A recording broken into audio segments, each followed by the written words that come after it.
লুকমান হাকিম নাম শুনছেন? শুনবেন না কেন? কোরআন শরীফে সূরা লুকমান আছে না নাই? লুকমান কালো, এরপরে একজন সাধারণ চাকর, এরপর লুকমান হাকিমের নাম আল্লাহ কোরআনে নিয়েছেন।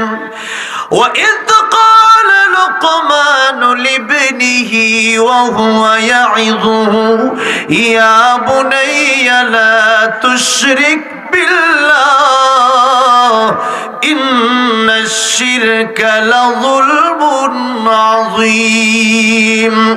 আল্লাহ বলেন, যখন লুকমান বলল তার সন্তানকে, ও সন্তান তুমি শিরক করো না, আল্লাহ রাব্বুল আমিন ডাইরেক্ট বলতে পারতেন লা তুশরিক বিল্লাহ, তোমরা শিরক করো না। আল্লাহ বলছে, আমরা মেনে নিতে হবে, কথা ঠিক না ঠিক?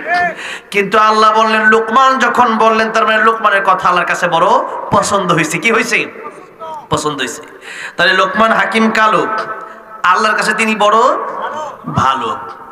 সেই জন্য আল্লাহ রাব্বুল আলামিন বলেন, পৃথিবীর মানুষেরা রে, কালোর দলা দিয়ে আমি আল্লাহর কাছে দামি হওয়া যায় না, লম্বার খাটো হয়ে আমি আল্লাহর কাছে দামি হওয়া যায় না, মোটার চিকনের মাধ্যমে আমি আল্লাহর কাছে দামি হওয়া যায় না, নেতার সাধারণ কর্মীর মাধ্যমে আমি আল্লাহর কাছে দামি হওয়া যায় না।